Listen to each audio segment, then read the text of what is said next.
ಲಕ್ಷಣಗಳನ್ನು ಹೇಳ್ತಾರೆ. ತಿಕ್ಕಾಲೆ ಚದುಪಾಣ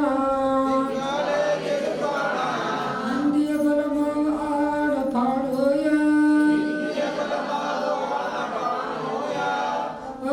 ರಸೋ ಜೀವೋ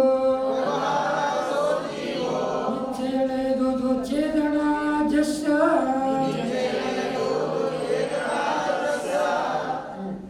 ಇಲ್ಲ ಜಸ್ಸ ಅಂದ್ರ ಯಾವುದಕ್ಕೆ ಅದನ್ನಿಲ್ಲ. ವ್ಯವಹಾರನೇಯದಿಂದ ವ್ಯವಹಾರನೇಯ ನಿಶ್ಚಯನೇಯ. ಜೀವಕ್ಕೆ ಎರಡು ಪ್ರಕಾರ ಇರ್ತಾವೆ, ಒಂದು ವ್ಯವಹಾರನೇಯ ಒಂದು ನಿಶ್ಚಯನೇಯ, ಇವೆರಡೂ ಇರ್ತಾವೆ. ಅದಕ್ಕಾಗಿ ನಾವೇನು ಮಾಡಬೇಕು? ತಿಕ್ಕಾಲೆ ಅಂದ್ರೆ ಮೂರು ಕಾಲಗಳಲ್ಲಿ ಸಣ್ಣದ ಏಕೇಂದ್ರಿಯ ಜೀವದಿಂದ ಹಿಡ್ಕೊಂಡು ಎಲ್ಲರಿಗೂ ಕೂಡ ಪ್ರಾಣಗಳು ಇರ್ತಾವೆ. ಪ್ರಾಣ ಇರೋದಿಲ್ಲ ಅಂದ್ರೆ ಅವ್ರಿಗೆ ಬದುಕೋಕ್ರ ಆಗೋದಿಲ್ಲ.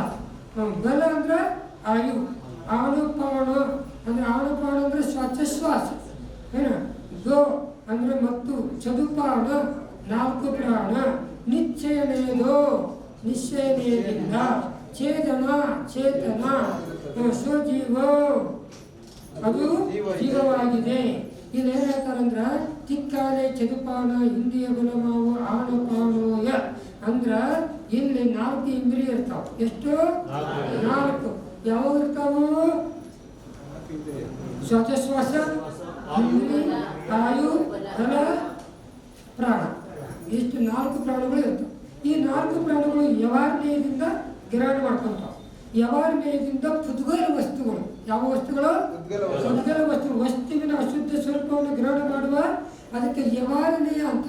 ವ್ಯವಹಾರನೇಯದಿಂದ ನಿಮಗೆ ಒಂದು ಉದಾಹರಣೆ ಕೊಡ್ತೇನೆ. ಸ್ಟೀಲ್ ಡಬ್ಬಿಯನ್ನು ಅದರೊಳಗೆ ಸಕ್ಕರೆ ಹಾಕಿಟ್ಟಿರ್ತೀವಿ. ಸಕ್ಕರೆ ಡಬ್ಬಿಗೆ ಏನಂತಿದೆ? ಸ್ಟೀಲ್ ಡಬ್ಬಿ ಅಂತೀವಿ. ಮೊದಲಿಲ್ಲ, ಸ್ಟೀಲ್ ಡಬ್ಬಿ ಒಳಗೆ ಏನು ಹಾಕಿರ್ತೀವಿ? ಸಕ್ಕರೆ ಹಾಕಿರ್ತೀವಿ. ಇದು ವ್ಯವಹಾರನೇಯ. ತುಪ್ಪದ ಗಡಿಗೆ, ಮೊಸರಿನ ಗಡಿಗೆ, ಹಾಲಿನ ಗಡಿಗೆ, ಇದಕ್ಕೇನಂತೀರಿ? ವ್ಯವಹಾರ ಅಂತ ಹೇಳ್ತೇವೆ. ಅದನ್ನಿಲ್ಲ, ಇದೆಲ್ಲ ವ್ಯವಹಾರದೊಳಗನೆ ಬರ್ತದೆ. ಇನ್ನು ವ್ಯವಹಾರದಿಂದ ಜೀವದ ಲಕ್ಷಣ 3 ಕಾಲಗಳಲ್ಲಿ 4 ಪ್ರಾಣ ಇರ್ತಾವೆ. ಎಷ್ಟು ಪ್ರಾಣ? ಇಂದ್ರಿ, ಬಲ, ಆಯು, ಶ್ವಾಸೋಚ್ಛ್ವಾಸ. ಈ ಜೀವದಲ್ಲಿ ಇರುವುದೇ ವ್ಯವಹಾರದಿಂದ. ಅದು ಜೀವದ ಲಕ್ಷಣ. ಸಣ್ಣ ಜೀವ ಇದ್ರೇನು, ದೊಡ್ಡ ಜೀವ ಇದ್ರೇನು, ನಿಗೋದ ಜೀವ ಇದ್ರೇನು, ಏಕೇಂದ್ರಿಯ ಇದ್ರೇನು, 2 ಇಂದ್ರಿಯ ಇದ್ರೇನು, ಸಂಗೀತ ಪಂಚೇಂದ್ರಿಯ ಇದ್ರೇನು, ಅಸಂಗೀತ ಪಂಚೇಂದ್ರಿಯ ಇದ್ರೇನು, ಅವ್ರಿಗೆಲ್ಲ ಎಷ್ಟು ಪ್ರಾಣಗಳು? ಕಮ್ಮಿ ಅಂದ್ರೆ ತೀರ್ಥಂಕರಿಗೆ 4 ಪ್ರಾಣ ಅದಾವ. ತೀರ್ಥಂಕರಿಗೆ ಎಷ್ಟು ಪ್ರಾಣ ಅದಾವ? ಇಂದ್ರಿ, ಬಲ, ಆಯು, ಶ್ವಾಸೋಚ್ಛ್ವಾಸ. ತೀರ್ಥಂಕರಿಗೆ 4 ಪ್ರಾಣ ಇರ್ತಾವೆ.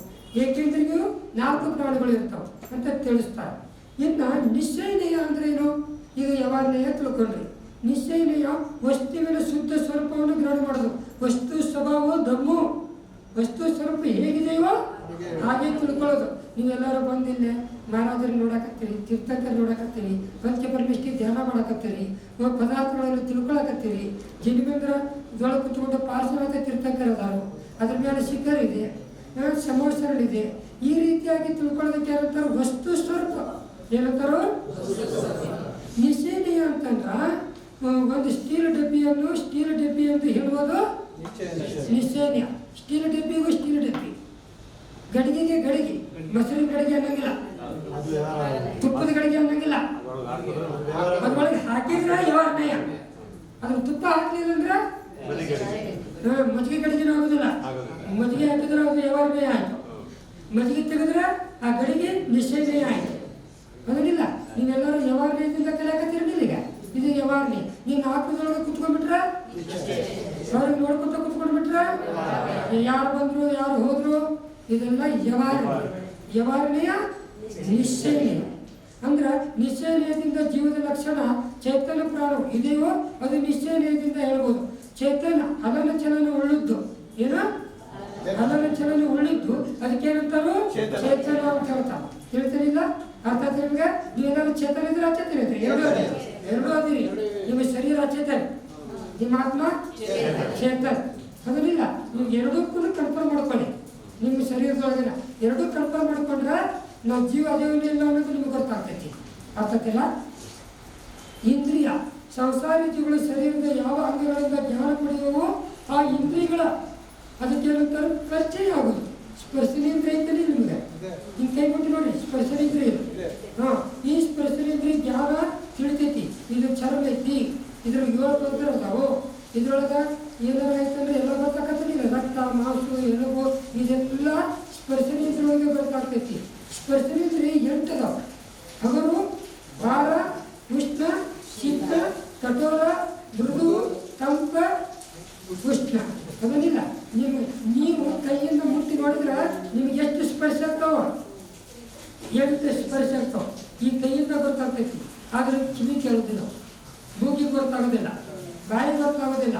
ಅದಕ್ಕೆ ನೀವು ಅದನ್ನ ಯಾವಾಗ ಹಗುರ ಆಕತ್ತೆ ಅನ್ನೋದನ್ನ ಕೈ ಹಾಕ್ಕೊಂಡು ನೋಡಿ, ಓದ್ಬೇಕಂತಂದ್ರೆ ಕೈ ಹಾಕ್ಕೊಂಡು ನೋಡಿ. ಅನುಭವ ತಗೊಳ್ಳೋದಿಲ್ಲ. ಈಗ ಚಿಕ್ಕನಾಪಂಡ್ ಇರ್ತೈತಲ್ಲ, ಅದು ಏನಂತ ಆಗುತ್ತೆ?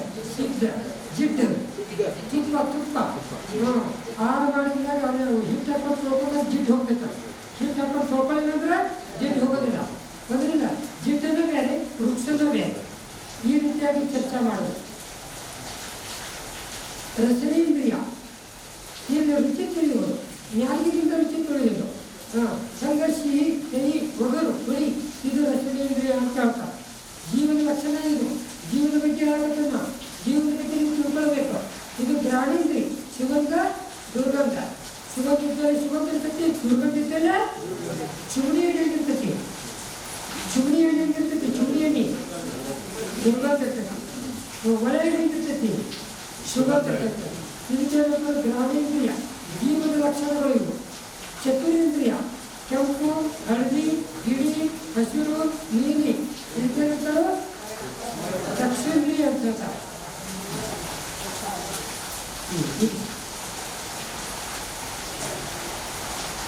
ಲಕ್ಷಣದೊಳಗೆ ಇದನ್ನು ಇನ್ನೂ ಚೆನ್ನಾಗಿ ನಿಮಗೆ ಅರ್ಥ ಮಾಡಿ ಹೇಳ್ತೇನೆ ಅಂತ.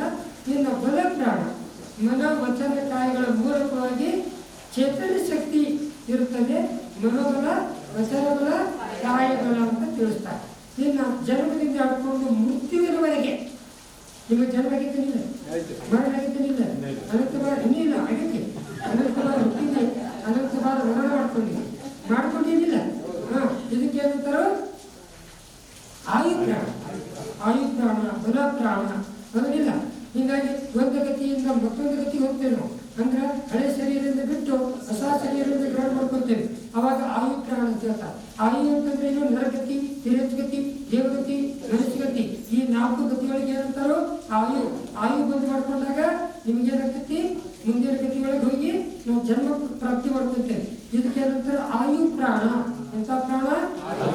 ತೀರ್ಥಂಕರಿಗೆ ಆಯು ಪ್ರಾಣ ಅಂತನಿಲ್ಲ, ಇಲ್ಲ, ಇರ್ತದೆ. ತೀರ್ಥಂಕ ಮುಗಿಸಕ್ ಹೋದ ನಂತರ ಈಗ ಹೇಳಿದ್ದೇನೆ ನಿಮಗೆ, ಇಂದ್ರಿಯ ಬಲ, ಆಯು ಪ್ರಾಣ ಅಂತೇಳಿ. ಅದನ್ನಿಲ್ಲ. ತೀರ್ಥಂಕರಿಗೆ ಮರಣ ಆದ ನಂತರ ಮತ್ತೆ ಜನ್ಮ ಆಗೋದಿಲ್ಲ. ಅವ್ರಿಗೆ ಇನ್ನೊಂದು ಹೆಸರು ಜೀವನ ಮುಕ್ತ. ಎಂತ ಮುಕ್ತ? ಜೀವನ ಮುಕ್ತ ಆದವರು. ಪಂಡಿತ ಮರಣ ಆಗ್ತೈತೆ ಅವ್ರಿಗೆ. ಅಂತಿಮ ಸಮಯದೊಳಗೆ ಅವರಿಗೆ ಮತ್ತೆ ಮುಂದೆ ಹೋಗಿ ಜನ್ಮ ಆಗೋದಿಲ್ಲ. ಇನ್ನು ಶ್ವಾಸೋಚ್ಛ್ವಾಸ, ಪ್ರಾಣವಾಯುವನ್ನು ತೆಗೆದುಕೊಳ್ಳುವುದು. ಅದಕ್ಕೇನಂತಾರೋ ಉಚ್ಛ್ವಾಸ ತೆಗೆದುಕೊಂಡು ವಾಯುವನ್ನು ಏನ್ ಮಾಡಬೇಕು? ಬಿಡಬೇಕು. ಅದಕ್ಕೆ ನಿಶ್ವಾಸ ಅಂತ ಹೇಳ್ತಾರೆ. ಉಚ್ಛ್ವಾಸ, ನಿಶ್ವಾಸ ಅಂದ್ರೆ ಉಚ್ಛ್ವಾಸ, ನಿಶ್ವಾಸ. ಈ ಕ್ರಿಯೆಗೆ ಶ್ವಾಸೋಚ್ಛ್ವಾಸ ಅಂತ ಹೇಳ್ತಾರೆ. ಏನಂತಾರೆ? ಏಕೇಂದ್ರಿಯಿಂದ ಹಿಡ್ಕೊಂಡು ಸಂಗೀತ ಪಂಚೇಂದ್ರವರೆಗೂ ಕೂಡ ಶ್ವಾಸೋಚ್ಛ್ವಾಸ ಇದೆ. ಅದನ್ನಿಲ್ಲ. ಆದ್ರೆ ಶ್ವಾಸೋಚ್ಛ್ವಾಸ ಯಾರಿಗಿಲ್ಲ ಅಂತಂದ್ರೆ ಸಿದ್ಧ ಭಗವಂತರಿಗಿಲ್ಲ. ಸಿದ್ಧ ಭಗವಂತರಿಗೆ ನಾ ಶರೀರ ಇದೆಯೋ, ನಾನು ಇಂದ್ರಿಯ ಇದೆಯೋ, ನಾ ಬಂದೈತೋ, ನಾ ಪ್ರಾಣ ಐತೋ, ಅವ್ರಿಗೆ ಏನೂ ಇರೋದಿಲ್ಲ. ಹೀಗಾಗಿ ಸಿದ್ಧ ಭಗವಂತರಿಗೆ ಶ್ವಾಸೋಚ್ಛ್ವಾಸ ಇರೋದಿಲ್ಲ. ಆದ್ರೆ ಚದುಪ್ಪಾಣ ಅಂತಂದ್ರೆ ಇಲ್ಲೇ ಮುಕ್ತಿ ಭೇದದಿಂದ 4 ಎಂದರ್ಥ. ತಿಳ್ತಾನೆ ನಿಮಗೆ? ಒಳಭೇದದಿಂದ 10 ಪ್ರಾಣಗಳು ಇರ್ತಾವೆ. ಎಷ್ಟು ಪ್ರಾಣಗಳು? ಇಂದ್ರಿಯ ಪ್ರಾಣಗಳು ಒಳಭೇದದಿಂದ 5 ಇವೆ. ಸ್ಪರ್ಶನ, ರಸನ, ಗ್ರಹಣ, ಚಕ್ಷು, ಕರಣ. ಇವು ಬಲ ಪ್ರಾಣಗಳು ಅಂತ ತಿಳ್ಕೊಳ್ಬೇಕು. ಅದ್ರೊಳಗೆ ಮನೋಬಲ, ವಚನಬಲ, ಕಾಯಬಲ ಅಂತ ತಿಳ್ಕೊಳ್ಬೇಕು. ಮತ್ತೆ ಆಯು ಮತ್ತು ಶ್ವಾಸೋಚ್ಛ್ವಾಸ. ಹೀಗೆ ಎಷ್ಟು ಭೇದಗಳು ಇರ್ತಾವ? ಅವ್ರಿಗೆ 10 ಭೇದಗಳು ಇರ್ತಾವೆ. 5, 3, 1 ಅದನ್ನಿಲ್ಲ. ಇವನ್ನೆಲ್ಲ ತಿಳ್ಕೊಂಡ್ರೆ ನಮ್ಗೆ ಲಘು ಅರ್ಥ ಆಗ್ತೈತಿ. ಅದಕ್ಕೆ ನಿಮ್ಗೆಲ್ಲರಿಗೂ ಹೇಳ್ತೇನೆ, 1 ತಗೊಂಡ್ರೆ ಸ್ಪರ್ಶನೇಂದ್ರಿ ತಗೊಂಡ್ರಿ, 2 ತಗೊಂಡ್ರೆ ರಸನೇಂದ್ರಿ, ಸ್ಪರ್ಶನೇಂದ್ರಿ, ರಸನೇಂದ್ರಿ. ಆ ರಸನೇಂದ್ರಿ, ಸ್ಪರ್ಶನೇಂದ್ರಿ, ರಸನೇಂದ್ರಿ, ಘ್ರಾಣೇಂದ್ರಿ. 4 ತಗೊಂಡ್ರೆ ಸ್ಪರ್ಶನೇಂದ್ರಿ, ರಸನೇಂದ್ರಿ, ಘ್ರಾಣೇಂದ್ರಿ, ಚಕ್ಷುರೇಂದ್ರಿ. 5 ತಗೊಂಡ್ರೆ ಸ್ಪರ್ಶನೇಂದ್ರಿ, ಈ ಕಂಠ ಸಾಧು ನಿಮಗೆ ಈ ರೀತಿಯಾಗಿ ಇಟ್ಕೊಳ್ಬೇಕು. ನಿಮಗೆ ಒಂದು ನಿಮಿಷದಾಗ ಹೇಳ್ಕೊತ ಹೋಗ್ತೇನೆ. ಈಗ ಏಕೇಂದ್ರಿಯ ಜೀವ ಇರ್ತೈತಲ್ಲ, ಅದಕ್ಕೆ ಎಷ್ಟು ಪ್ರಾಣ ಇರ್ತಾವ?